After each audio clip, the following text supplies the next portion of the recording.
The most effed up part of this whole situation is that even after 5 years of fighting and a court ruling, we still honestly do not know how to legally launch a public blockchain in the US. Does anyone? Hi and welcome back. I'm Molt Money. Hope you all had a fantastic day. We got a lot to cover on the market today. We had some very interesting things happen today. We have some bad news, but I think I can summarize this all in the end to help you understand that it's not all doom and gloom out there. Yes, that was a direct quote from LBRY, who did see a massive L today, unfortunately, with the SEC court ruling deciding that LBRY is a security. We're going to talk about all that and more in this video, but I first want to go over the price action on both XRP and XLM. If you like talking about these banking coins, do me a huge favor, smash that like button below, give us a big thumbs up. Of course, if you are new to the channel and want to subscribe, it's absolutely free. Just hit that subscribe button while you're down there. We take a look at XRP right now, down 1.88% at the time of this recording, and actually up 67% in the past 24 hours in volume. Stellar not doing too bad today. We are fairly flat, but up 0.39%, sitting at 11 cents and slightly up in volume, around 5% in the past 24 hours. So I want to come back to this quote real quickly and talk just a little bit about that. For those of you who are unaware, this was the big headline of today, that LBRY did take a huge loss against SEC. And make no mistake, folks, this is very bad for the industry. I think all of us understand that we want it to come out that everything is deemed a commodity in our space, and it's just not going to happen. We do believe that 1% of all cryptocurrencies will still make it out alive of this market, but most of these cryptocurrencies, and I'm going to say 99%, will be securities. And what we are generally afraid of is the fact that the SEC is going to overregulate, overtax, and get everything under their umbrella as a security, so that the fat cats like JP Morgan and the likes can scoop up these exchanges, right? And then all of these securities are within that's under the SEC's control, and they can make it so that only accredited investors, which I don't know about you, I am not one, and most individuals aren't, are able to get into these assets. Now, I'm going to talk to you here in a second on why it isn't all doom and gloom, but yes, make no mistake, this was very bad. And the fact that the SEC is likely going to bring this out in play in the case of the Ripple case, Ripple versus SEC, is not going to do us any favors. I pulled this tweet up. This was from Daniel Utility Crypto. Shout out to you. He says, "Dear LBRY," and this is response to this tweet. He says, "Dear LBRY, seems you got something wrong here. It never was about giving clarity or protecting investors. You aren't supposed to understand how to legally launch a public blockchain in the US for now. But what you are supposed to do, paying fines. Kind regards, corruption." And that is so true, right? That is so true. For years now, we have been begging for clarity. There is no clarity. That is what is holding our entire industry back. Everyone understands that. But yet they want to fine. They want to say this is a security based on laws that were put into play back in 1937, I believe.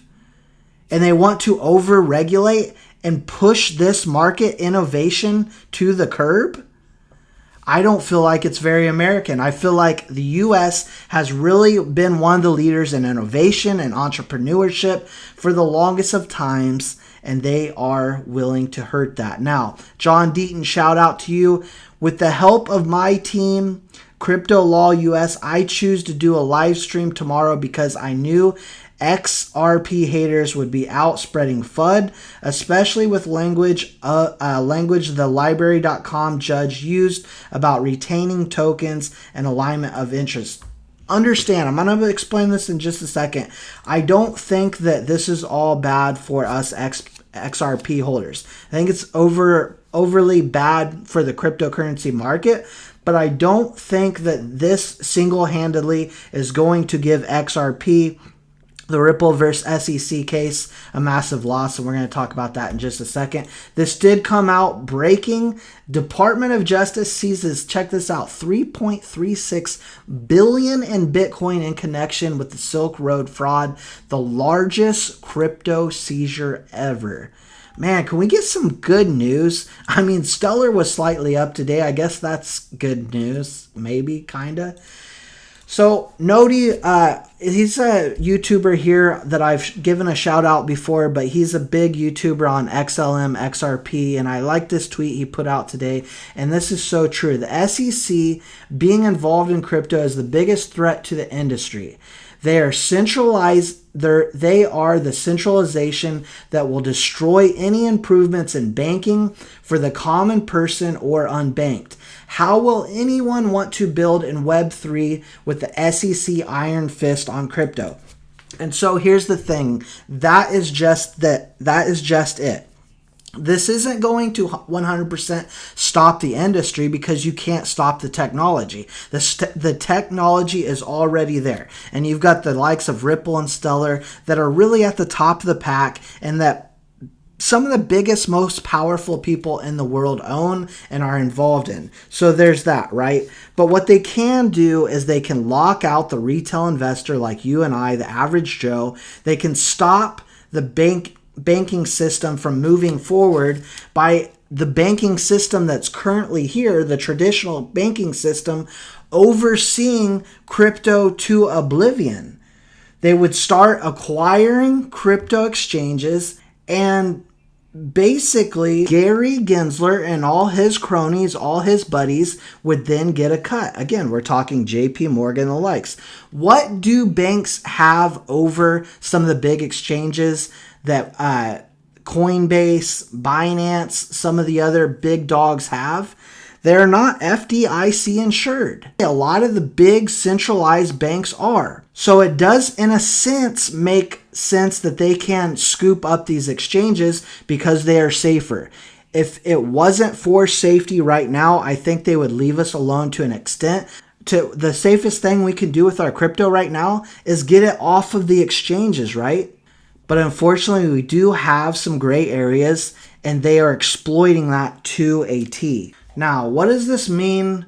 And I'm going to pull up this little clip that Digital Asset Investor pointed out today. It's from the past with Brad Garlinghouse. I'm going to end this video with that because I really do like that he pointed this out. I think it needs more attention. He also, I did watch a video that he put out today, mentioned that some of the most powerful people, like I've been saying for longest of times, some of the most powerful organizations in the world are in on Ripple and Stellar. So do I think they're going away? No. But do I think that they are getting away? They were trying to get away from decentralization, which is really what the basis of this whole market was supposed to be on, what it was founded on. And now the SEC has got us in their grip, trying to grip us tightly into the centralized system, the traditional system, so that they can tax and benefit through fees. That is the whole scenario right here. But we have to continuously fight. We have to continuously put out information. And that is 100% what I plan to do here every single day. So if you like this type of content, please give me a big thumbs up. It definitely helps the algorithm, definitely helps get these videos out there. Of course, subscribe if you haven't already joined our community, and we'll leave you with this. Tell me here that, where does this go? I mean, let's have a look at just effectively what we have. But so many cryptocurrencies out there. You're one of the front runners. But the thing is, are there too many of you guys? Actually, I agree with you. I think there are too many. There are around 3,000 different digital assets that trade on a daily basis now. I think, anytime there's a new market, there's a lot of people that run into that market and try to show that they can solve a problem, they can deliver a customer need. I have said publicly before that I think 99% of all crypto probably goes to zero. But there is that 1% where I think that is focused on solving a real problem for real customers and is able to do that at scale. And that's going to be game-changing. And I think that's going to continue to grow significantly in the decades ahead.